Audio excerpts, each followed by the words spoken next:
Yaani pole sana kipenzi, kwa stori ulionisimulia asubuhi. Ndio mitihani ya dunia, kila mtu ana mitihani yake anayoipitia. Inawezekana kuna mtu anapitia mtihani mgumu kuliko hata ambao mimi nilikuwa nikiupitia. Huyo mzazi mwenzako kiboko, ila ukapambana. Kikubwa ni uhai, namshukuru Mungu bado napumua.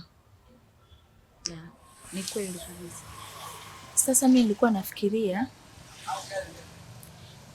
uanze kukaa hapa dukani, ujisikize kwanza. Nani? Kila mwezi nitakuwa nakulipa mshahara.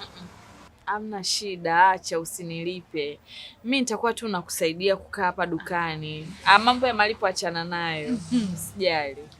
My dear, hapa mjini hakuna kazi za bure. Ni lazima ukifanya kazi ulipwe. Sasa wewe kwa nini ukae tu? Alafu wewe ni mwanamke, una mahitaji yako binafsi. Kwa hiyo huwezi kufanya tu kazi bila kulipwa chochote. Alafu kuanzia asubuhi mpaka jioni kula itakuwa juu yangu, ili hiyo hela uhifadhi.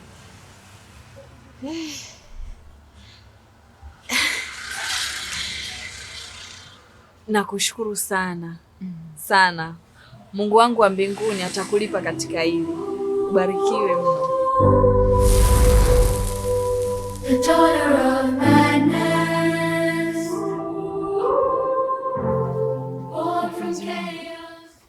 Hivi unajua hii hali ya maisha hapa ndani mimi inaninyima raha kiasi gani? Una mke wako kwanza ninavyokupenda. Shida ni nini? Hivi unaweza ukaniambia? Unajua unajizungusha sana. Hebu nenda kwenye point. Nimebadilika nini? Kwa sababu mimi ndo niko hivi hivi, hakuna kilichobadilika. Hapana.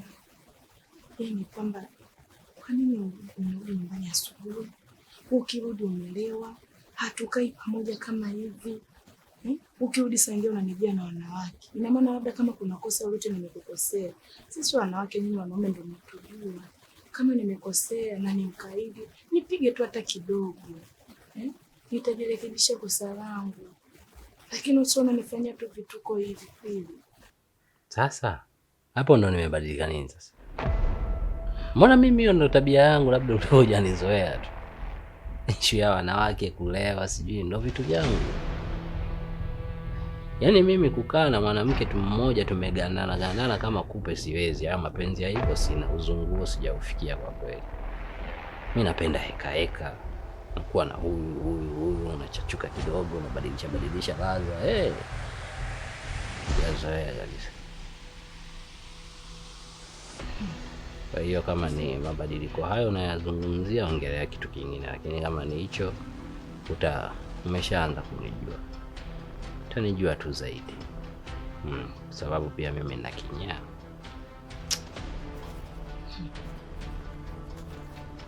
Nisikujua haya mwanzo. Hivi unajua Majengo, mimi nimeachana na baba Suma, baba mtoto wangu, mwanaume wangu wa ndoa yule. Yaani kuna wakati Mungu huwa anajidhihirisha kupitia binadamu. Wewe unaona kama vile umeletwa na Mungu. Usiongee sana bwana. Mimi nafanya tu kwa upande wangu. Sawa? Alafu jambo lingine la muhimu sana, lazima tumtafute mtoto. Inabidi tufanyavyo. Wewe nitakusaidia mpaka utakapompata mtoto.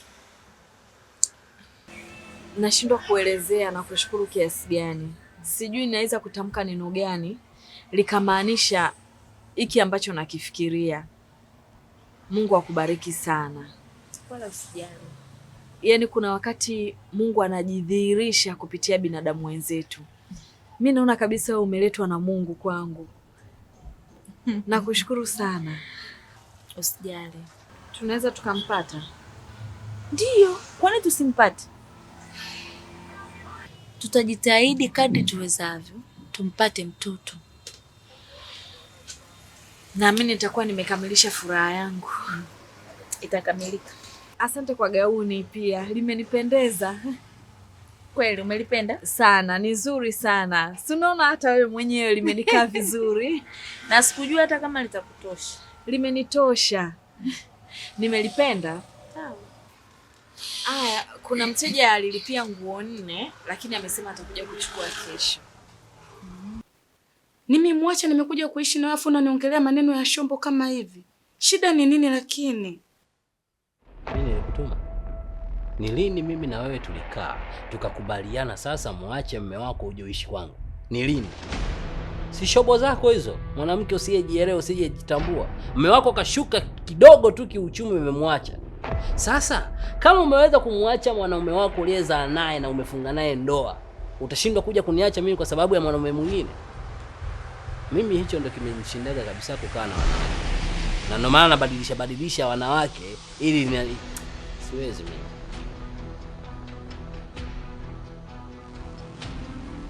Kingine, najua maneno umeishiwa, una tena cha kuongea.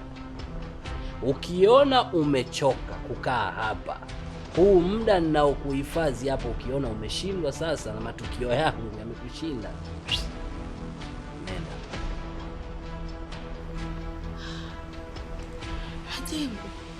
Leo imekuja kwako umenihifadhi na sio upendo ulionileta hapa. Upendo? Unaujua upendo wewe? Upendo ulikuwa nao kwa mume wako uliyemzalia. Hapa hakuna upendo.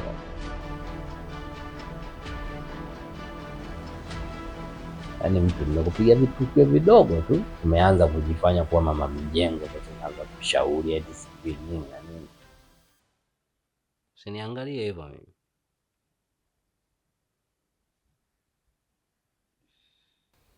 Unajikuta umeshakuwa mama mjengo. Eti sijui wanawake. Kwa hiyo nataka nipeleke wanawake guest huko. Peleka wanawake guest wakati nyumba ninayo. Nikalipe pesa nipoteze pesa wakati nyumba ninayo. Tumia akili wewe.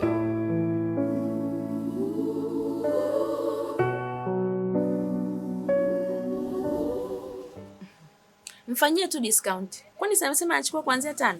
Alisema anachukua 5. Haina shida. Alafu nilitaka nikushauri kitu kipenzi. Unajua ushakuwa mdada. Ni kama mimi. Kwa sio vizuri kuajiriwa madukani. Una mahitaji yako, una majukumu yako, unataka uyatengeneze. Sawa? Sasa nilikuwa na ushauri. Kuna kampuni moja inaitwa Nara. Ni wafanyabiashara wakubwa sana. Ila wanahusika pia na mambo ya hisa. Hisa ni nini hiyo? Hisa ni kama unachukua pesa zako unawekeza. Kwa hiyo zinazaa.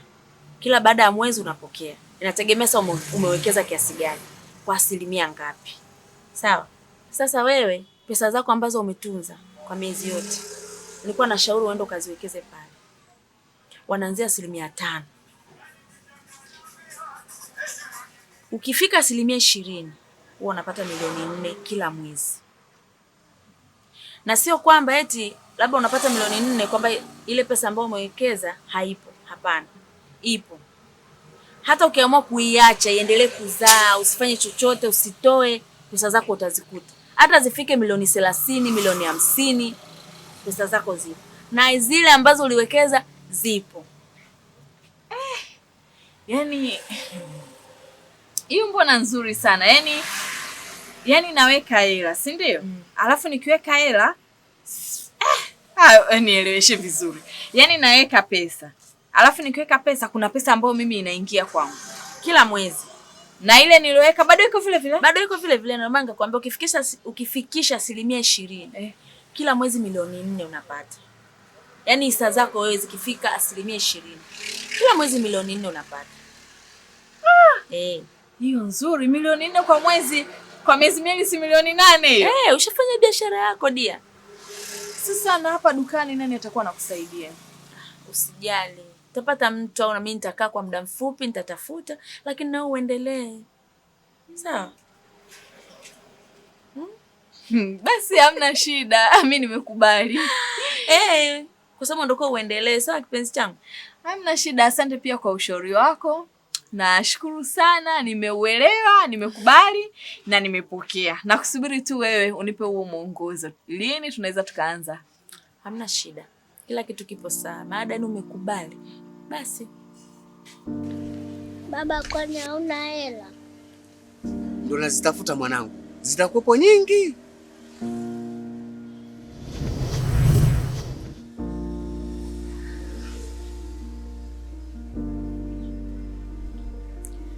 Baba, usijali utapata.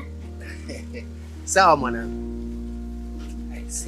Lakini baba, wewe kila siku unavaa shati hilo haubadilishi. Hili shati la enzi na enzi.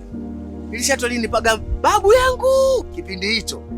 Shati lina baraka hili, na hili shati nikilivaa tu chochote ninachokipata nakipata. Shati la riziki hili mwanangu. Hili shati ndo maana siliachi. Msikia mwanangu Yaani nataka nikuulize sana swala la mtoto. Kwani limefikia wapi?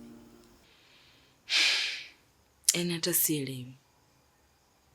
Kwa sababu nimeshajitahidi sana kumtafuta ili asipate mafanikio yoyote yale. Nimehangaika sana Mama Nuru. Yaani sijui hata naweza kutumia njia gani niweze kumpata binti yangu. Unajua swala la mtoto ni swala ni muhimu sana. Sio swala la kuzembea.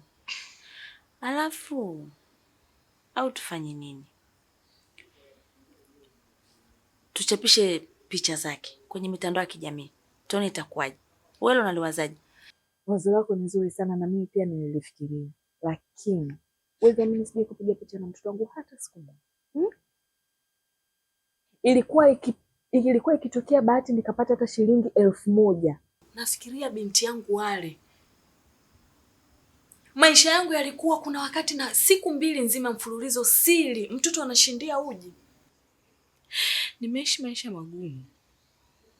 Nimepitia vitu vigumu. Yaani nisingeweza kupata shilingi 2000 nikasema naenda kupiga picha ikiwa mtoto ana njaa Mama Nuru, nisingeweza. Mimi na mimi tutampata, usijali. Hata sijui mtoto wangu yuko wapi. Sijui yuko aliko anaishije. Sijui kama kafa au yupo hai. Kwa unasema hivyo? Eti huwezi jua, labda alichukuliwa na watu wabaya ndio maana simuoni. Sasa hawa mambo ni mengine. Usiongelee masuala ya mtoto kutokuwepo.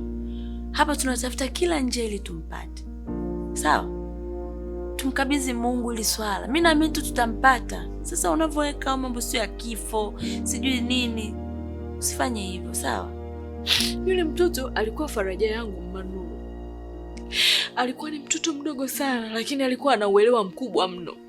Kuna wakati tulikuwa tunakosa chakula. Anasema mama usijali tutapata. Mtoto wa miaka 5. Alikuwa ananitia faraja. Kuna wakati nakuwa sina kitu. Ananiambia mama, mimi naweza kuvumilia njaa. Mimi sasa hivi Mama Nuru nakula vizuri na shiba. Lakini sijui uko binti yangu. Mimi nakuahidi. Nisikilize basi sawa? Usichanganyikiwe, la kuahidi. Ninafanyaje? Unaniahidi. Nakuahidi. Tutamtafuta mpaka tutampata. Naelewa jinsi unavyojisikia, mimi mwenyewe nina mtoto. Najua. Kwa hiyo I promise tutamtafuta. Yaani kwa vyovyote tutampata. Umesikia? Tutamtafuta. Popote atakapokuwa. Mimi naahidi tutampata. Acha kusikitika sana hivyo. Najua unayopitia, najua. Sawa kipenzi? Nakusikia. Usumi hivyo mwenyewe unanifanya nisikie vibaya. Don't cry.